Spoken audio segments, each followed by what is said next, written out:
एक एक बात बिरहा समझ में आ जाए मेरे दोस्त। 4 लाइन कवि ने भूमिका का भाव दिया है, परस्पर साहब कहना है।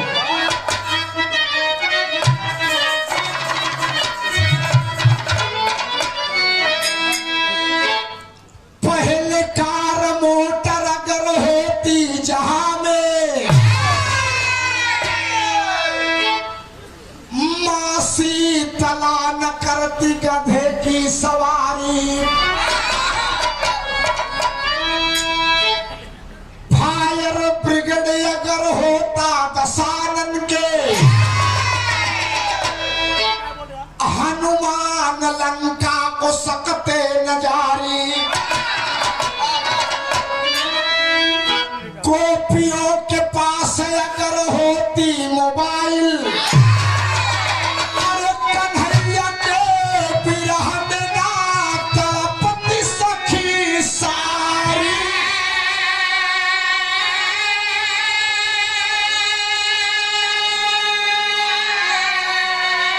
अरे गोकुल मथुरा छोड़ कृष्ण द्वारिका गए, अरे द्वारिकाधीश तब कहाए बनवारी।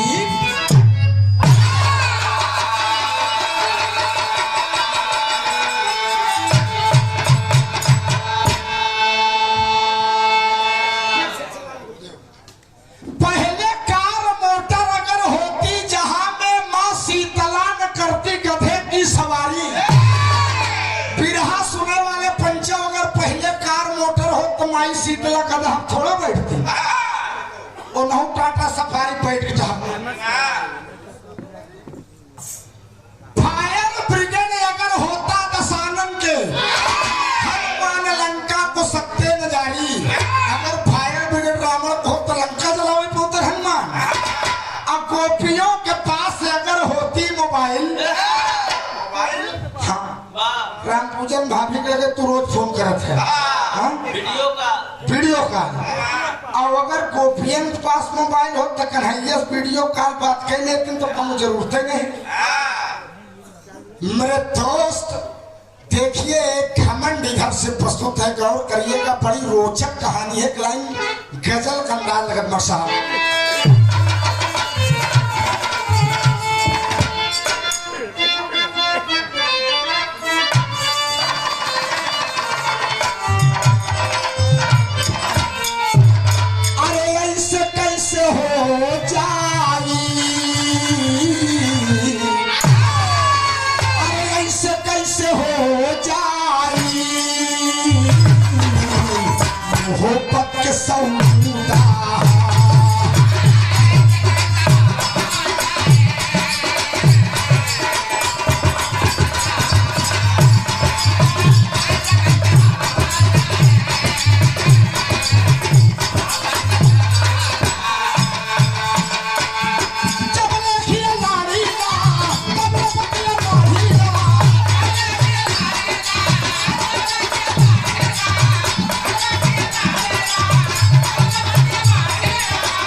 लाइन है, कहना है क्या?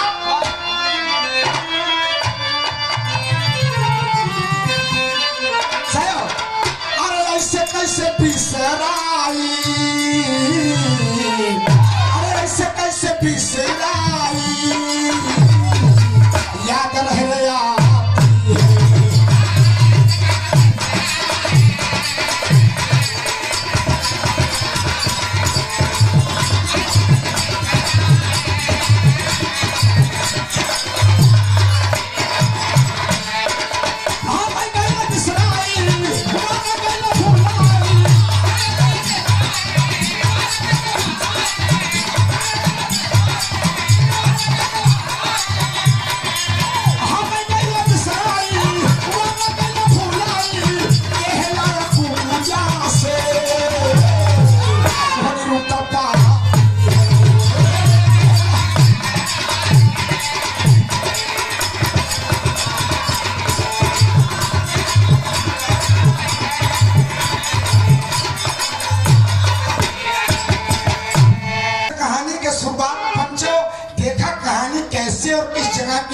पाना मोड़ दे रही कहना है।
सिंहासन पर विराजमान है।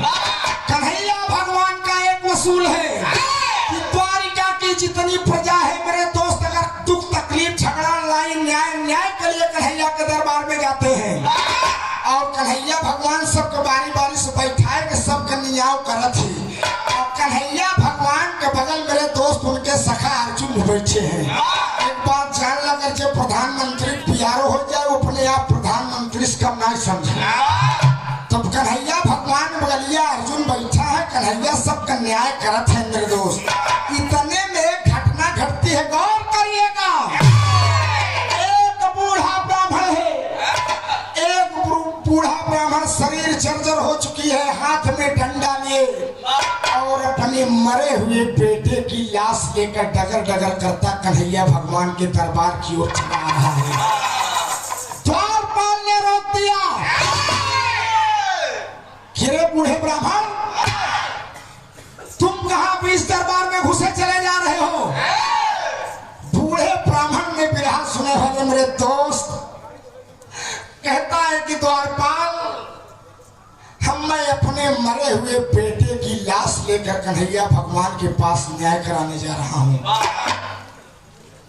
एक लाइन तरह लग गए मेरे दोस्त। बिरहा सम्राट स्वर्गीय महाराज जनाब हैदर अली गुरु जी गीत लगते हैं तो विभाग आप सब सुनबे भया कि देवरा ढोढ़ी चटना हरियर पियर तू चाहे काला ले ई वाला बतावा ससुर यह कौन गाना है? ई वाला ना 10 रुपया प्लेट बगोरी मन करे आवा बतावा यह कौन गाना है? लेकिन ये गीतिया जवन गावे चलते हमारे माटी के गीता, अरे हाय हाय गली गली, अरे गली गली नाचिया देखा वाले सारे नैनीताल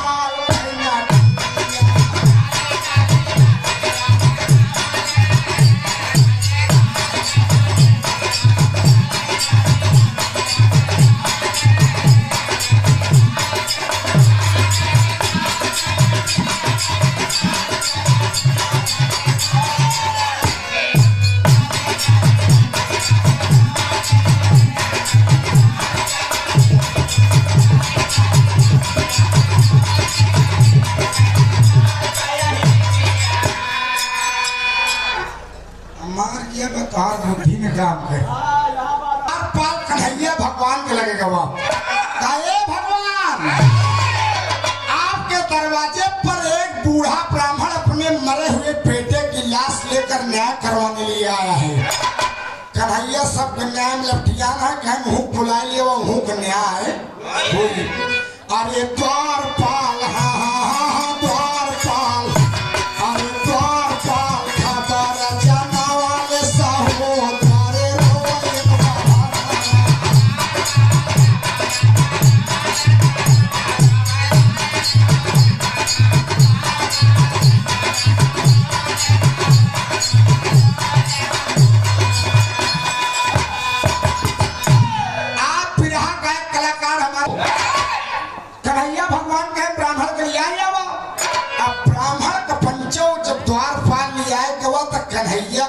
न्याय करम लपटियान है। अब अर्जुन ब्राह्मण से कहें, हे ब्राह्मण देवता, तू ही बतावा कि तू काहे मरे हुए बेटे को लेकर राज दरबार में आए हो? जो मर गया उसका क्या न्याय होगा? तब बूढ़ा ब्राह्मण अर्जुन से कहता है, गौर करिएगा मेरे दोस्त, अंदर लाइन बाबा,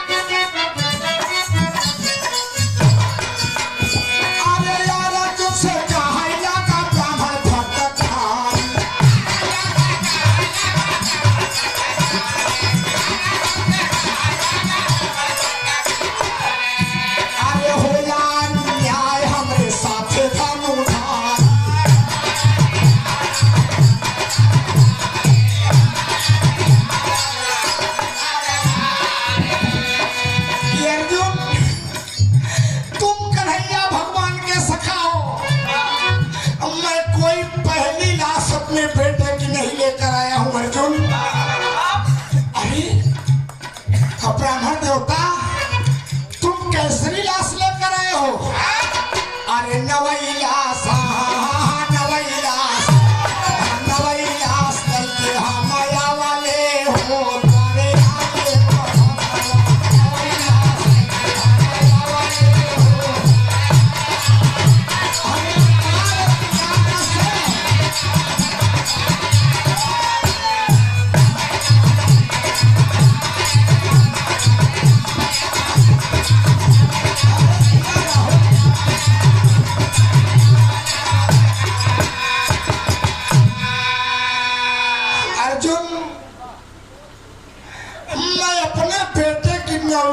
लेकर आया हूं अर्जुन।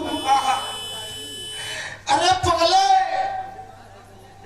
तू कन्हैया भगवान के दरबार में रहता है, द्वारिकापुरी का रहने वाला है, तेरे साथ इतना बड़ा अन्याय कि तुम अपने मरे हुए बेटे की नौवीं लाश लेकर आए हो। अर्जुन के भी आंखों में आंसू आ गया मेरे दोस्त। अर्जुन भी रोने लगे कि ब्राह्मण, ये तो कन्हैया भगवान के चक्कर में काहे परेशान है? इनके पास कन्हैया है कि तुहार नियाव ये कह दे। तब ब्राह्मण काहे बतावा, अर्जुन तू कन्हैया का दोस्त है, जब हमार न्याय कन्हैया ने कहीं पही तो करी की। एक लाइन रामदेव गुरु जी को वर्जिना धुन लग गई। गुरुदेव कहना है,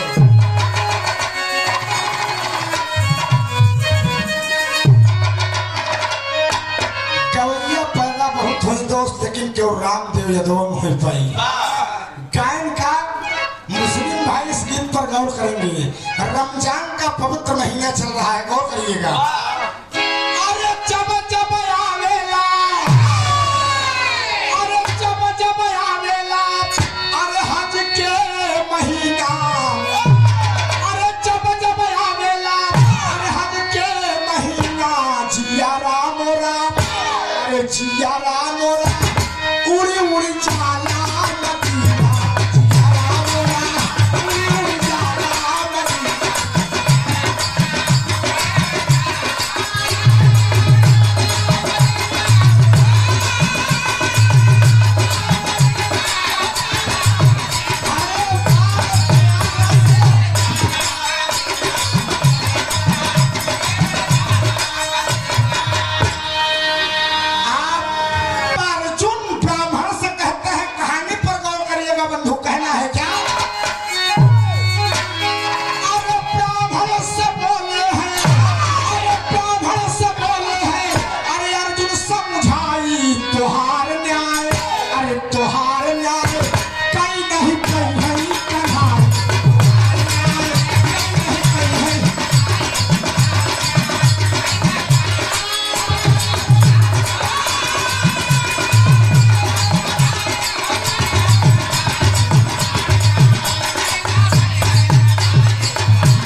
कन्हैया हमार दोस्त है।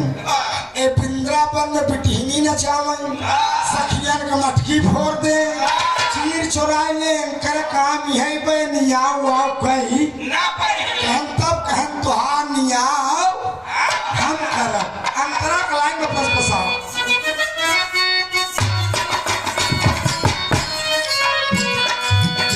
अरे गाय हम देव तो के सुनिला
अर्जुन ने कहा कि ब्राह्मण मैं आपसे वादा करता हूं जा तू एक बार मेहनत और कर।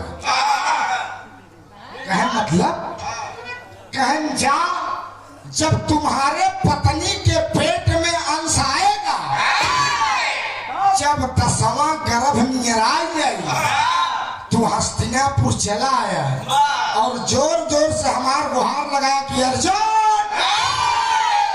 बताए दे हम है ब्राह्मण है जो तू हमसे वचन धराया है कि 10वां गर्भ तुहार मराए न दे। ब्राह्मण सोचे जैसे ससुर 9 बार ऐसे 10वीं बार सही घरे लौट गया अपने नवे लड़किया का दाह संस्कार कर मेरे दोस्त। और 10वां गर्भ जब वक्त गुजरता गया पंडिताइन के जब नियराए लाग मेरे दोस्त हाँ जब मूछ खाल दिखाए लाग धीरे धीरे समय जब नियराए लाग जब भगवान के आसन डोले वाला मेरे दोस्त। एक बात जान ले जब राहुल हमें बिया भाना ही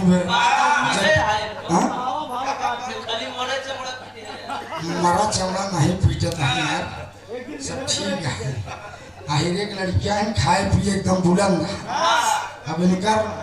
अब इन्हें कब चढ़ाई करवाई थी हम बचे कहूँ बस हरियाणा और यहाँ कर बाबू कौन करिएगा आपसे तो तेरे कलाई लगा तो कहना है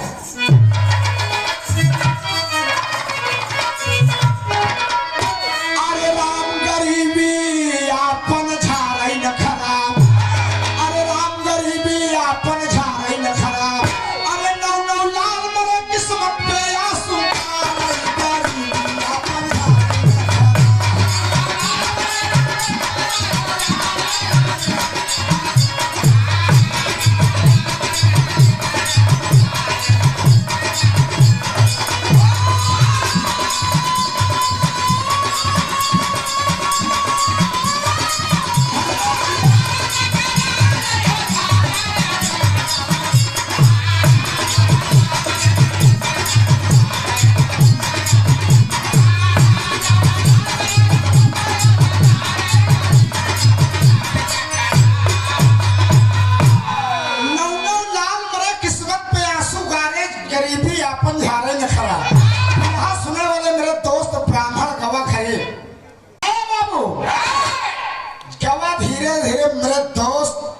पत्नी के पेट में गर्भ जब नियरा जाए तब पंचो होत का पर 2 लाइन चौक लगत बसा।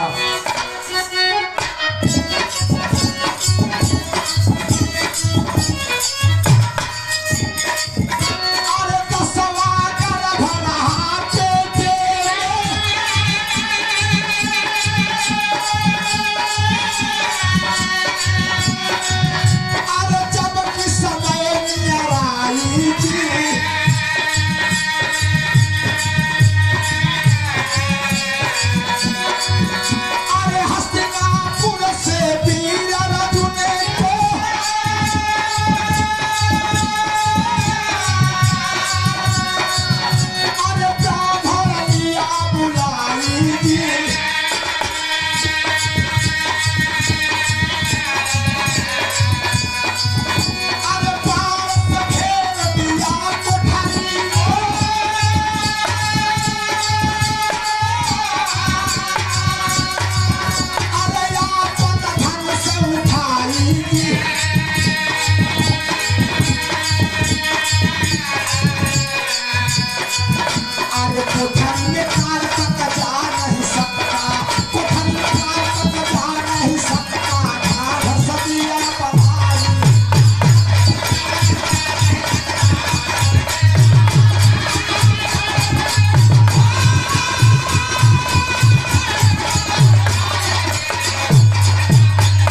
आवाज कह रहे यार हमका के गोहरावत बा।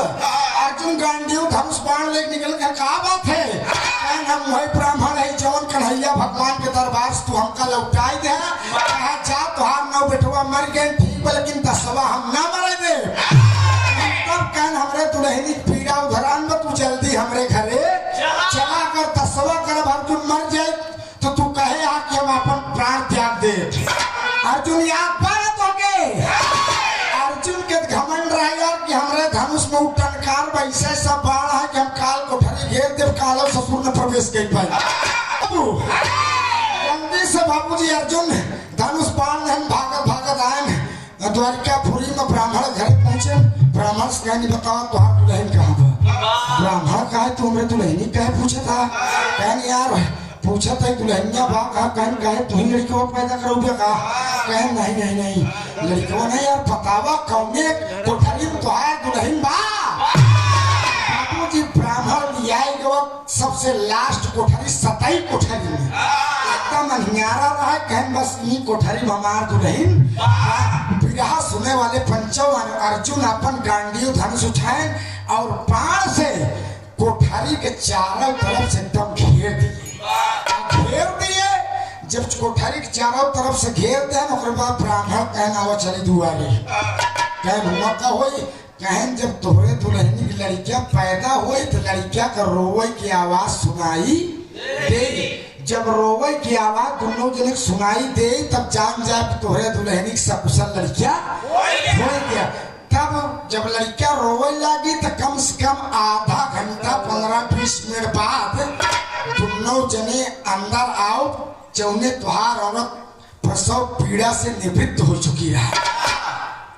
ब्राह्मण खुशी भोग जा कन्हैया जा तोहरे दुआरे नौ मरा बेटवा लग गए दुनिया नहीं गए बा मेरे दोस्त अर्जुन जैसे कन्हैया दोस्त यार वैसे हमारा दोस्त अरे हमका सुदामा समझा तू कहन जैसे कन्हैया सुदामा करे वैसे आज अर्जुन और एक हमार ब्राह्मण देवता का बा। अच्छा पंचो कहानी पर गौर करेंगे होय वह जो राम रची अहंकार अच्छे अच्छे नहीं चला हमार तुहार कौन औकात है। कोठरी में लड़का पैदा भवा बाबू बिरहा गौर कर रहे हैं कोठरी में दुल्हनी के लड़का पंडिताइन के पैदा भो लड़का क्या एक रोएस ब्राह्मण और अर्जुन खुशी मुझे लेकिन कहन तोहरे दुल्हनी की लड़किया हो गया मेरे दोस्त लड़किया चिल्ला करे बात कहूँगा आवाज मुँह से आए नहीं 15-20 मिनट धीरे धीरे आधा घंटा जब मास्टर साहब बीता तब ब्राह्मण से अर्जुन कहन चला कोठरी में तुहार औरत प्रसव पीड़ा से निवृत्त हो चुकी हो चला देखी लड़किया तुहार खुशहाल बाकी नहीं है। बिरहा सुनने वाले पंचों अर्जुन धनुष टांगे हैं अपन और ब्राह्मण साथे साथे मुस्किया जात बकी चला 9 बेटवा मर गए कम से कम 10वां सलामत पर और रोवे की आवाज हमका सुनाई दे हमार करेजा द्रवित हो गया। मेरे दोस्त होत का कन्हैया भगवान दुनिया के मालिक अपन माया फैला दिए यहाँ गीत लगत बा।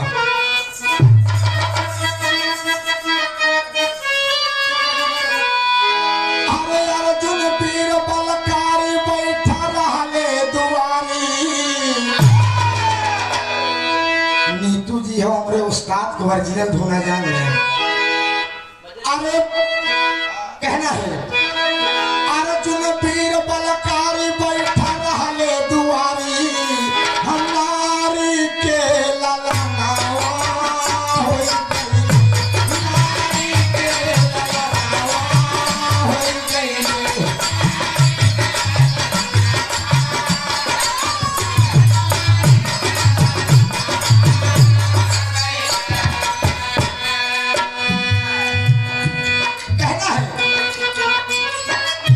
एकदम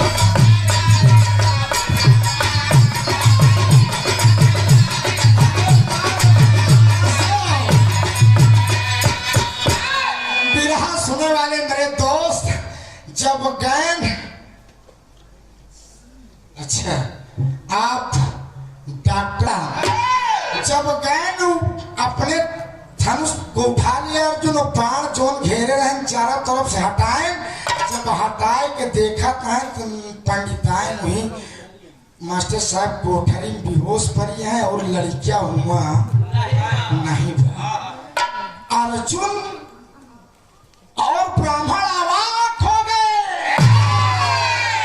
अर्जुन कहें भैया कहें आपने रोने की आवाज सुना ना कहें हाँ अर्जुन रोवे की आवाज सुने हैं और लड़का भवा है लेकिन लड़का गायब हो गया। कमाल कैसे हुआ कैसे? अरे मेरे दोस्त ब्राह्मण के आओ में सूझा था अर्जुन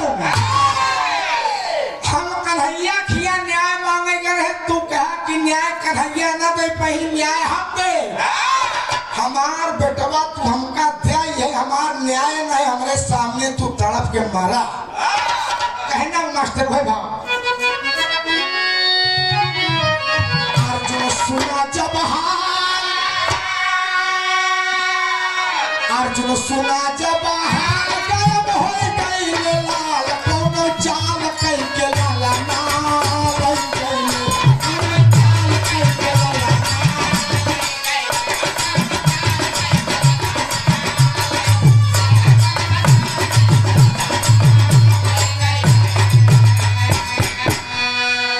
आनी 2-3 मिनट और बची मेरे दोस्त तब ब्राह्मण गायब हमका जैसे न उठी वैसे तस्वो मर गए संतोष के लिए तस्वो गायब हो गया हमका संतोष था लेकिन अर्जुन तुम अपनी दूसरी बात याद करो हमने कहा था कि अगर हम तोहरे पे तुहार बेटवा मर जाए तो हम अपन प्राण तस दे अर्जुन तू ही चिता लगाए कि चल जा जना 10 बेटवा हमका मिल गए। अर्जुन कहने अपने बना ससुर बना क्यों ठेकेदार हो गए अब चली हुई चक्कर में जान दे ब्राह्मण देवता आप कहा था कह रहे एकदम हकीकत कहा था अरे हम भगवान के दरबार में गए अच्छा खराब न्याय जीवन देख होते देते लेकिन तू कहन वृंदावन में पिटहीनी नचावा थी मटकी फोड़ दे थी न्याय हम देवे हम कहे कि हमका विश्वास कैसे हो तू कहे कि अगर तुहार बेटवा मर जाए तो अर्जुनो ससुर अपन प्राण तब तो अर्जुन को बड़ा हिले यार कि ब्राह्मण हमका फंसाए नहीं तो मास्टर एक लाइन पापड़ दबावा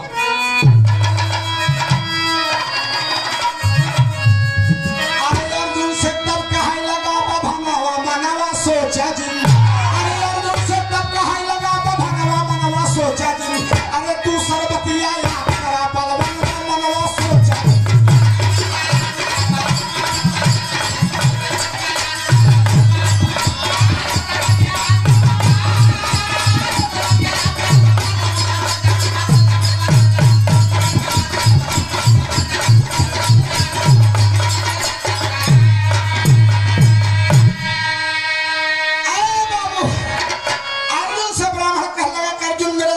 चिता जलाकर तुम राख हो जाओ समझ ली बाभन का 10 पेड़वा मिल गए अर्जुन कहेंगे अपना बना अपना तो फंस गए। ब्राह्मण जल्दी जल्दी जो नकल बगल लकड़ी उकड़ी फेंकी रहा लगा बटोर की चिता सजा लगा चिता सजावे कि अर्जुन कहने रे बाप ध्यान बंद हो गए ससुर कहने हमका ये आलू के जलूले मार दे कहने अर्जुन चिता पर लेटने के लिए तैयार हो जाओ आल्हा कराने लगा था साहब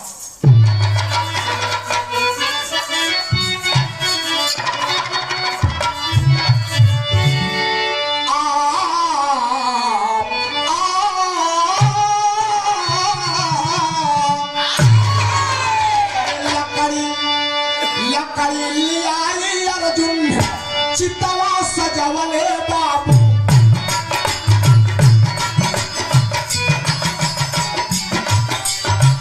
चितवा पे चले आकर होता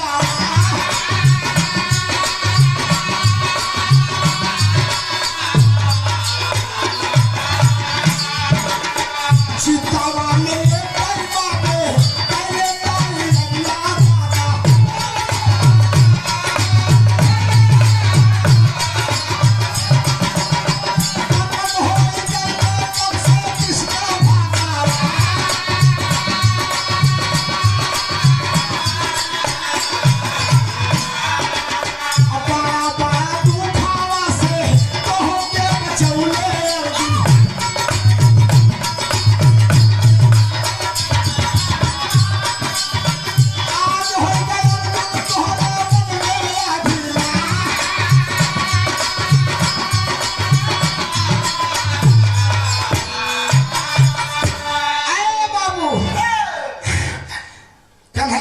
अर्जुन चिता सजाए ली, चिता पर लेट गेन। ब्राह्मण दौड़ के उछक है, ऐसा है चिता मार तोरे हम लगाओ। कहन के जानकारी न हो तू तड़फड़ाए कमर जे हमार छाती जुड़ा जाए। अरे यार अर्जुन भगवान अर्जुन सोचे लगे कि ब्राह्मण के तनिको मेरे दोस्त दया भाव है ये नहीं है। अच्छा ही बतावा ब्राह्मण देवता हम मर जा तो का 10 बेटवा मिल जाए, कहन 10 बेटवा मर गए, ससुर हमरे ठेंगे से मर गए, लेकिन तू तड़प के हमारे सामने से चल जा हमार जीव जुड़ा जाए। अरे बाप रे बाप अर्जुन लेट गए, जल्दी से बाबूजी मास्टर से मुखाग्र देख लिए ब्राह्मण तैयार हो के बाद जैसे चिता में आगे छुआवे आगे छुआवे चला बाबूजी, वैसे कन्हैया भगवान प्रकट हुए और ब्राह्मण का हथवा पकड़ लिया ना। मेरे दोस्त कन्हैया ब्राह्मण का हाथ पकड़ ले, ब्राह्मण देखे भगवान आप अर्जुन देखे चिता पर लेटे लेटे कन्हैया के एकदम शर्म हो गए। कहन भगवान आप कहन कस अर्जुन यहाँ कैसे? अर्जुन के आंखों से झरझर झरझर आंसू बहने लगा। मेरे दोस्त कन्हैया ने कहा कि अर्जुन महाभारत की इतनी बड़ी लड़ाई में हम तुहार अथिवान बनी, तो क्या इतनी बड़ी लड़ाई लड़ाए जहां राजनीति करे भर राजनीति करे, जहां कूटनीति वाली विद्या लगाओ भाई कूटनीति लगाए, बड़ी बड़ी मुसीबत से बचाए। आज तो यहाँ बभने कहाँ थे जलई आई। बाप रे बाप अर्जुन झुराई गए, अर्जुन झुराई गए। मेरे दोस्त कहन भगवान हमका क्षमा कर दे। कहन अर्जुन मेरा दोस्त होने के नातकारे आराम से निकाले कन्हैया भगवान के चरणों में अर्जुन गिर गए और ब्राह्मण देवता कन्हैया गोड़ पकड़ कर रोवे लगे। कहन भगवान हमका न्याय दे। कहन तू न्याय मांगे हमरे दरबार में गया, लेकिन अर्जुन अपने घमंड के आगे हमरे तक धोखा पहुंचे। कहन कन्हैया बिटिहनी ने चाहो थे कहो अर्जुन हाँ अर्जुन कहन भगवान अब रहा और कहा तो गड़बड़ हो जाएगी। कहन हमरे चोरी चोरी जवन नहीं तो हमका कहा था। कहन भगवान हमका क्षमा कर दे। मेरे दोस्त तब ब्राह्मण गोड़ पकड़ कर रोए लाग। मेरे दोस्त तब मुरली मनोहर कन्हैया उस ब्राह्मण को लेकर ब्रह्मलोक में पहुंचते हैं। ब्रह्मलोक में पंचो जब पहुंचे देखते हैं तो ब्राह्मण के 9 बेटे वहीं खिलखिला कर हंस रहे हैं, खेल रहे हैं। मास्टर साहब जब ब्राह्मण अपने 9 बेटवा कैसे खिलखिला हंसत देखे कन्हैया भगवान के गोड़ पकड़ कर रोए लाग। का भगवान को क्षमा कर दीजिए भगवान। कहा ब्राह्मण मेरे घर देर है अंधेर नहीं है, जब मेरी लाठी में आवाज नहीं होता आप मैं आदमी के कार्य क्रिया शैली भक्ति भजन भाव पर उसके साथ रहता हूँ, जैसा उसका भाव रहता है उसे दर्शन देता हूँ। तुम्हारी मैं परीक्षा लिया, लेकिन अर्जुन अपने अहंकार में तुमको मेरे पास न्याय करवाने नहीं दिए और मैं अर्जुन का अहंकार तोड़ने के लिए यहाँ उत्पन्न हुआ। अर्जुन कहन भगवान हमसे गलती हुई, हम तुम्हार दोस्त रहे, यहाँ से अपने आप हम खुद ही कन्हैया समझे लगे। फिर यहाँ का आखिरी प्रमाण में कहना है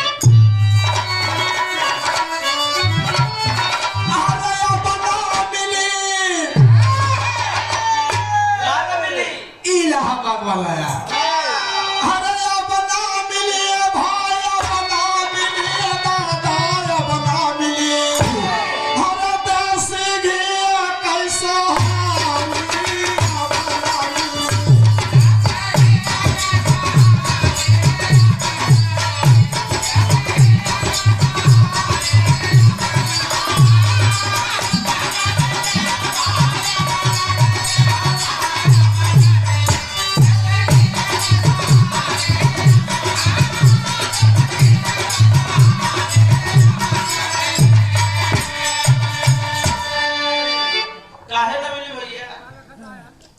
बगलौर लोग व्यवस्था होते हुए विदेशी घी सोहारी जो खाए आहिर 10-10 भैंस आए हैं, सब दूध पारस पराग डेयरी बिमल है खोआ बना सप्लाई कर देता है। गुलाब भाई अरे पनीर रसगुल्ला बनाई देता है खरे देसी घी बा लेकिन कहूँ देवी देवता के रोड चढ़ावे भो 7-8 सुहारी काट दे देवी देवता के चढ़ाई दे घरे के ललाए भैरवासु पूजा माने अशोक।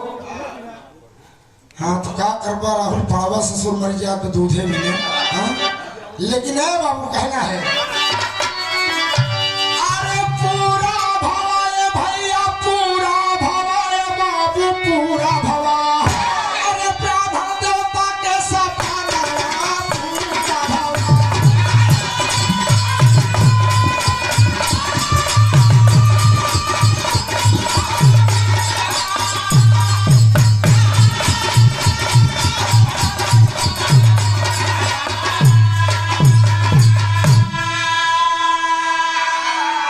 इसीलिए मेरे दोस्त कार तो ठीक है लेकिन अहम बहुत खराब चीज है। अर्जुन जहाँ जहाँ घमंड करें उनकर घमंड चूर भो हनुमान के पूछ नहीं उठाई बन हनुमान लपेट के फेंक दे गड़ाही कीचम चला गया। अब आप सब सुने इसलिए अर्जुन यूं घमंड करें कि हम कन्हैया के दोस्त हैं अपने बाण में तनी ताकत ही है कि वो माई के लाल कोठरी में प्रवेश न कर पाई लेकिन भगवान से बड़ा न्याय किसी के दरबार में नहीं मिलता मेरे दोस्त। ये हमार बिगहरा कन्हैया भगवान का न्याय। स्वर्ग में असल्ला है गुरुवर मुन्नी लाल पन